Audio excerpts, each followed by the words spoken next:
Good afternoon, everybody.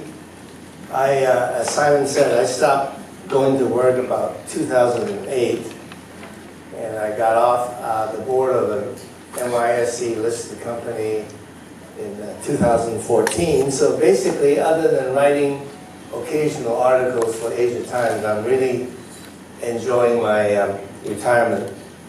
Now, we live in America, which is a society that old soldiers are very quickly fade away. Fortunately for me, we Chinese think older you are, wiser you are, so we keep you around and don't throw you away. Also fortunate that I knew Simon, and Simon invited me, so thank you again, Simon. I have lived in Silicon Valley since 1971, and that was even before there was such a thing as Silicon Valley. So I'm delighted today to share with you what I learned and saw during this time. So I'm going to be giving you a sort of a historical review. The way my talk will go will be four main sections. I will tell you a little bit about my own background, primarily so that you can understand what I have to say, put it in proper context. This is not to say that what I have to say is the only way to enlightenment. There are other ways, I'm sure. But I want to take advantage of being around for so long to share with you the stories of some of the major Chinese-American pioneers in Silicon Valley. They are truly the glass ceiling breakers. And I would say they're the ones that paved the way for succeeding generations, such as folks like you, to succeed. And I'm very honored and pleased to say these people I'm going to talk about are contemporaries and friends of mine. Of course, there is a price to be paid to be successful. And whatever that might mean to each one of you. But since we're talking about how to be successful and what it means to be a leader, I'm going to talk about the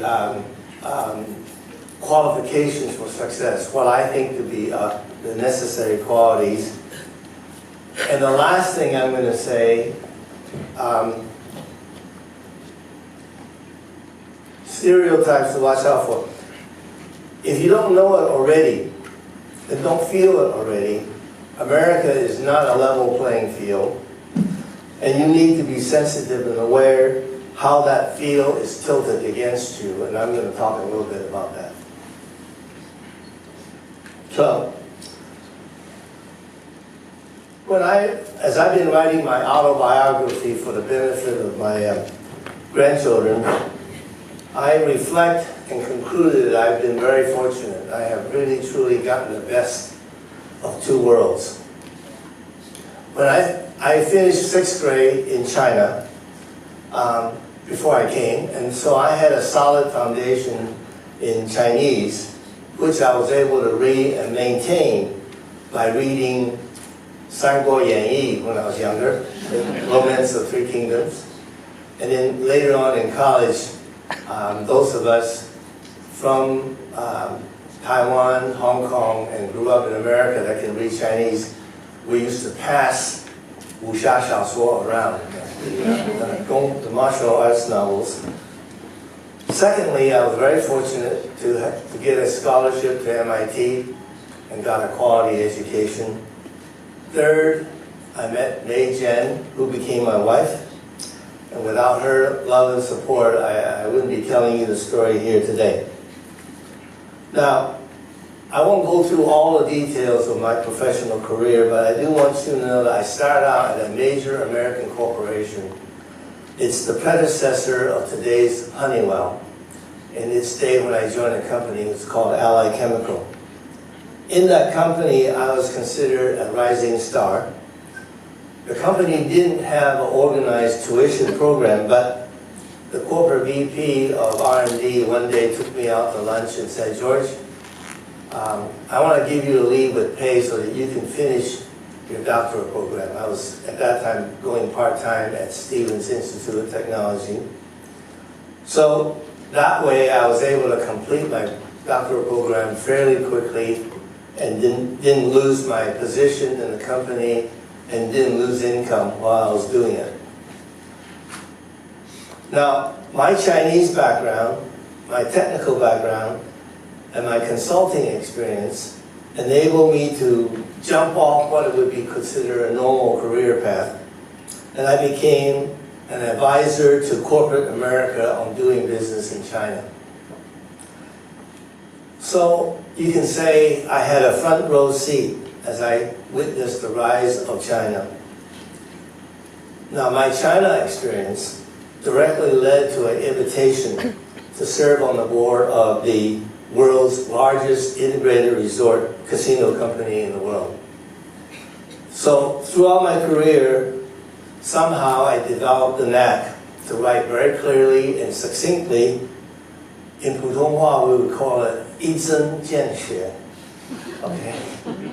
So in my retirement, I'm using my skill to become a regular contributor to the online Asia Times, which I strive to present a point of view that doesn't represent necessarily China's point of view, nor does it represent mainstream America's point of view. What I try to present is the point of view of a Chinese in America.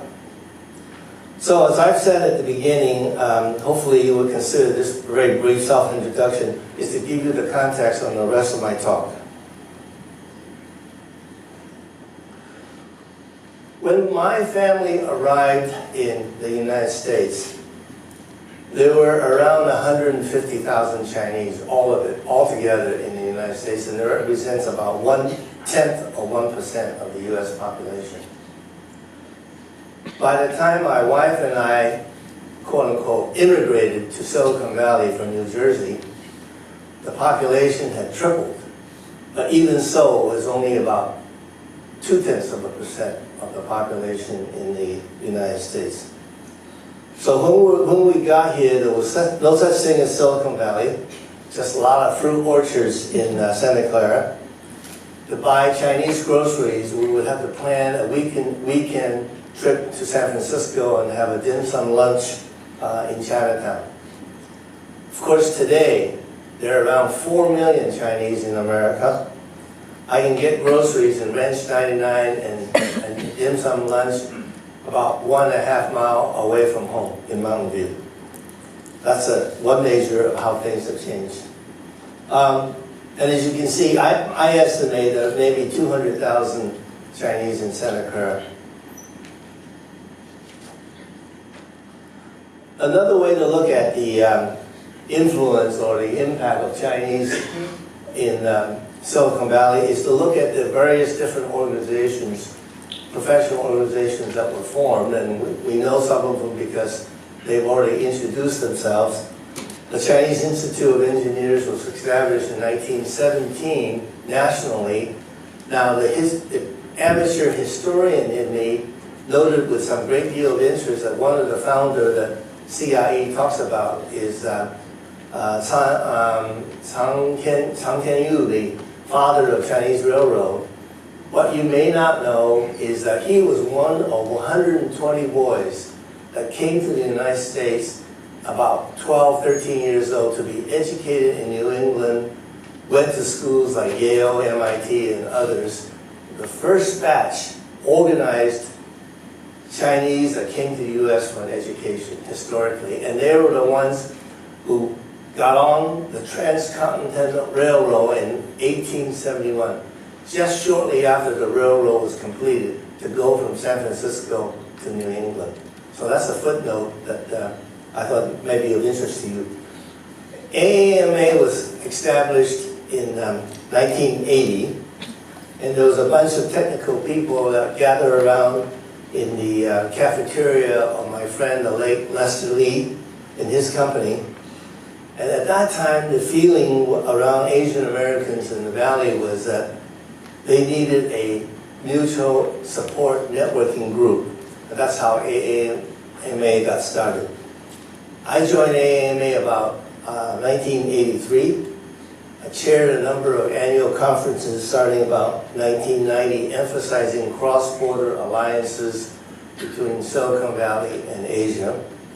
And then I became chairman of AMA in 1996. Now, AMA started out calling themselves the Asian American Manufacturers Association. Along the way, they changed the name to Asian American Multi-Technology Association.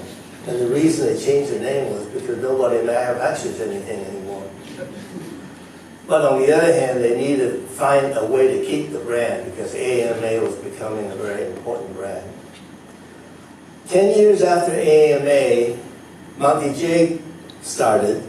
It was really the idea of the then Director of Science Division, Dr. Zhuang Yide, and he thought it was a good idea, and as already introduced, for a networking organization primarily to serve people, expats from Taiwan and companies from Taiwan. And for $1,000, I became a life member, which was a real good deal in retrospect.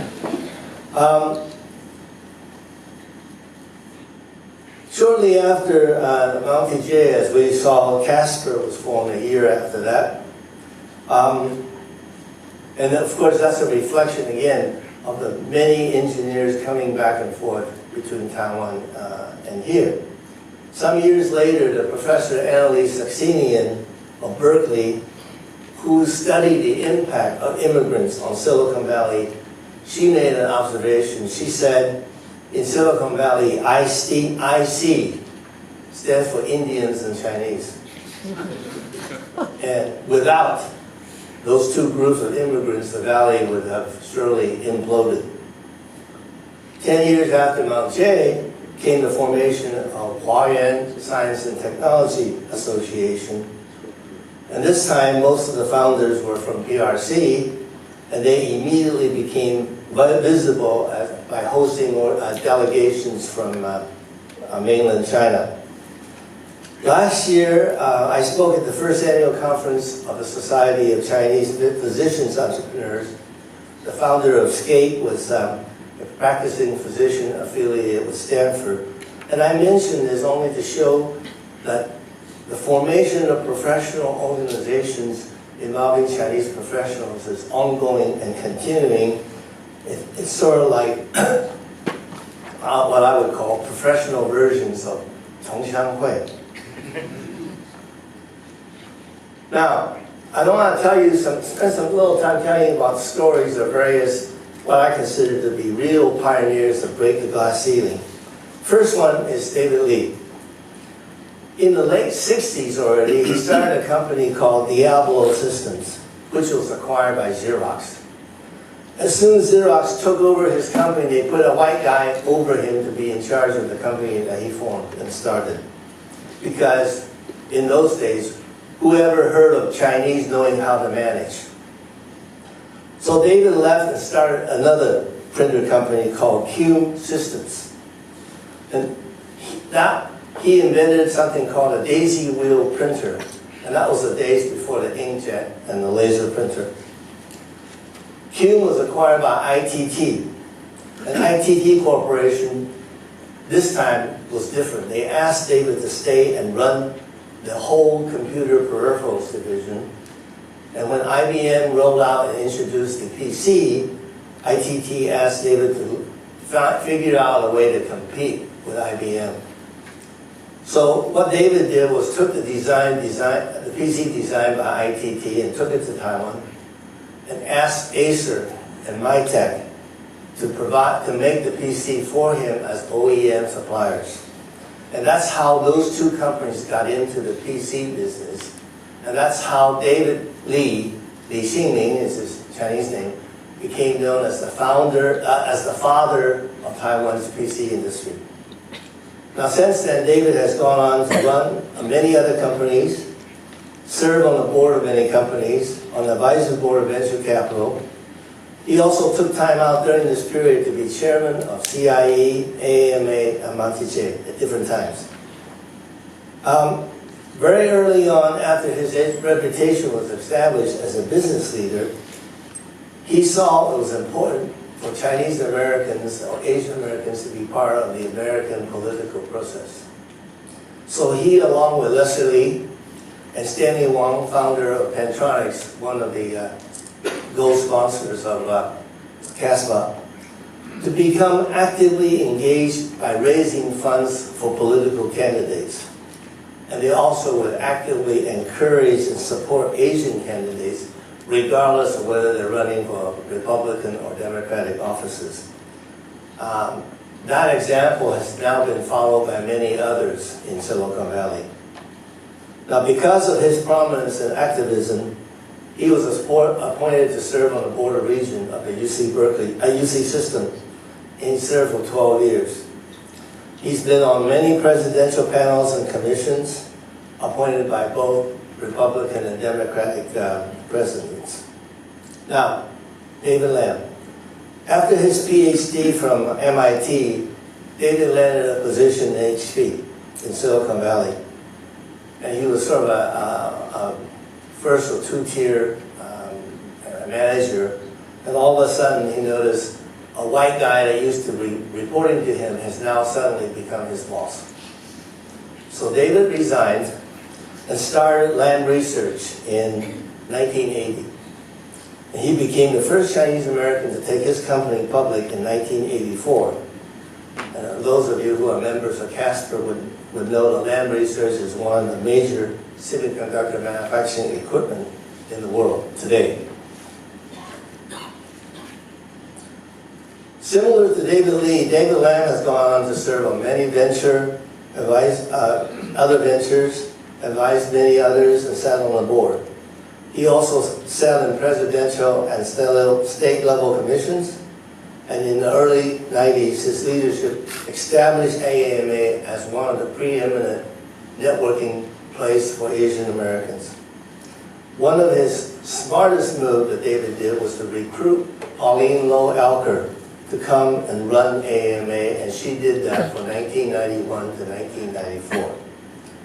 Pauline was a high-energy, charismatic individual. If she comes to ask you to do something, it's very difficult for you not to, quote-unquote, volunteer. She started a mentoring program for young professionals, and under her leadership, AAMA became known as the meeting place for valuable networking and relationship building. Pauline started her career with two handicaps. She was female and she was Asian. So even though she had experience in programming in computer programming, she started out as a typist in the computer department of General Electric. However, given the opportunity to show her ability, she moved up very quickly, ended up in a job in Silicon Valley, and soon moved from, and Intel was one of her stops along the way. But from technical positions, she moved into sales and marketing. She became the VP of marketing for Convergent Technologies, which was a real red-hot workstation company in its days. She then went on to start Counterpoint, a workstation company which was acquired by Acer.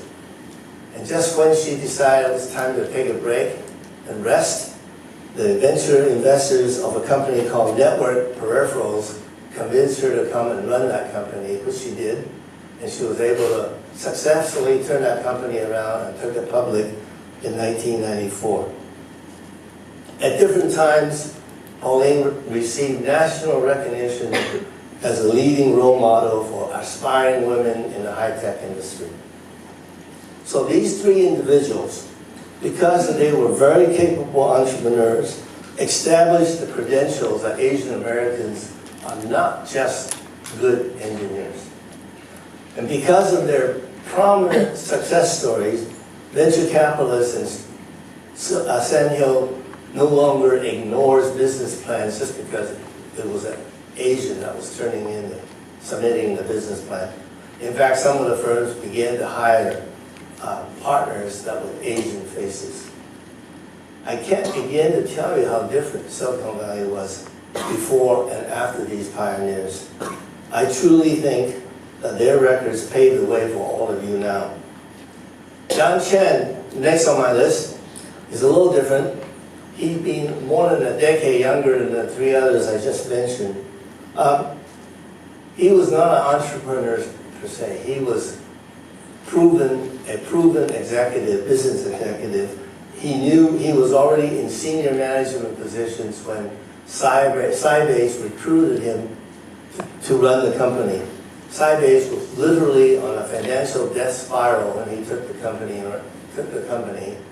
He turned the company around, changed the business focus, made it profitable, and sold it to SAP for $6 billion about 13 years later. And some of you may know he's trying to do the same with BlackBerry right now. We'll see how he does. John sits on two major corporate boards, Disney and Wells Fargo, as well as a bunch of high-tech startups, and a trustee of a number of national NGOs. Most notable that I admire so much, John led the fund drive to build a library in honor of Chancellor Tianzhang on the Berkeley campus. Next on the list is Bob Lee.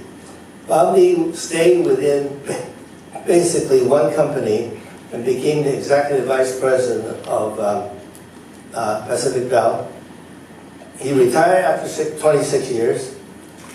In his day, based on the size of the company, he was the highest ranking corporate officer, highest ranking Chinese ancestry corporate officer in the Bay Area. But he's also chairman of the Blue Shield of California. He served on a number of companies and nonprofits. Most notably, he was on board of Asia Pacific Fund and also youth tennis. Bob was on a varsity tennis team at USC in his younger days. Both Bob and John Chen serve as past chairman of the Committee of 100, a national organization of prominent Chinese Americans. Now, I also need to mention Albert Yu, whose company's auditorium you're sitting. He was a lifer just like Bob Lee. He stayed with one company virtually. The only difference is that during his stint, Intel was virtually a startup and emerged to become the leading semiconductor company in the world. Albert led Intel's development in the microprocessor, and that was directly a reason for Intel's emergence as a dominant IC company. After 30 years, Albert retired. As their senior vice president, he wrote 2 books on management, Intel style, along with many technical papers. After retirement, he continued to advise companies, sat on boards of many companies. His passion was mentoring Asian Americans. He organized mentoring inside Intel, and he participated on many outside, including the programs that Monty J started. And I saved Ken Fung for last on this because he's not retired, he's still active, and he didn't start an electronics or semiconductor company, he started a biotech company, which he sold to Becton Dickinson for undisclosed hundreds of millions. Ken has been very generous with his wealth. He writes checks for charities, he supports Asian American political candidates, and he was appointed, because of his political activism, he was appointed trustee of the California State University. He was the second one to serve in that capacity. The first trustee of California State University was Stanley Wong of Pentronics. Now, Ken and I have been working on a public forum co-sponsored with the Commonwealth Club to present speakers and topics about U.S.-China relations that you don't usually hear about in the American public mainstream. So, I'm talking about these glass ceiling breakers. This does not mean that that's all there is. I'm sure there are others that I left out. But my point is, by breaking the glass ceiling, they pave the way for all of you to follow. It should be obvious that the success stories I just told, there's no one way to get there. What they do have in common, though, is that once they got there, they gave back to the community. So now I want to very quickly go over what I consider to be essential success success factors. They're basically really intuitively obvious, so I'm going to go over it quickly, and if we have any interest, we'll talk about it in the Q&A. But before we do that, first we need to decide what do we mean by success. And it's not the same for everybody. Some of you may want to be famous, some of you may want to be rich, or powerful, or both. And still, maybe others just want to be very comfortable in his or her own skin. So the definition of success is really up to individual choice and individual decisions. First thing is you must know yourself. And what I mean by that is you need to be honest with yourself and know where your strengths and weaknesses are. Secondly, you need to know others. And by that I mean you have the skill and the empathy to be able to size up other people and know what their strengths and weaknesses are. Because in order for you to succeed, if you want to succeed and you want to build a team, you want to start a company, or to be successful in a large company, you must know what skills you don't have and what skills you can find for others that you're recruiting to your team. In America, you must keep in mind, by skilled communicator, you must keep in mind that in America, everybody is selling his or herself, marketing his or herself, probably far more than he or she really is. But if you choose to be the self-effacing type, where it's fashionable to be humble, that might be okay in China. But here, you're just putting yourself on a discount. And of course, you have to be excellent communication skills in order to market yourself effectively. You have to be able to write well, you have to be able to speak well. Whether you're joining a startup or a major corporation, you need to know what it takes to be a team player. Okay. Well, I got to wrap up, so I'm going to give you the last slide, and we'll skip some of the qualities. You must know in America you have two biases against you. One is you are considered a good engineer and you have to prove yourself that you're a good executive, good leader, and you constantly have to do that. The second thing, and most importantly, the U.S. government considers each one of you a potential spy for China. And I'm not joking. When situations are bad between U.S. and China, you are suspect. And especially if you're working in a technical field, you must assume somebody is reading your email. And I don't mean hackers from PRC. The abbreviations I'm thinking of is FBI, CIA, NAS, ITF, DEA, and so on. So keep in mind, Committee 100, I'm part of a task force that goes around the country giving half-day seminars on how to stay away from trouble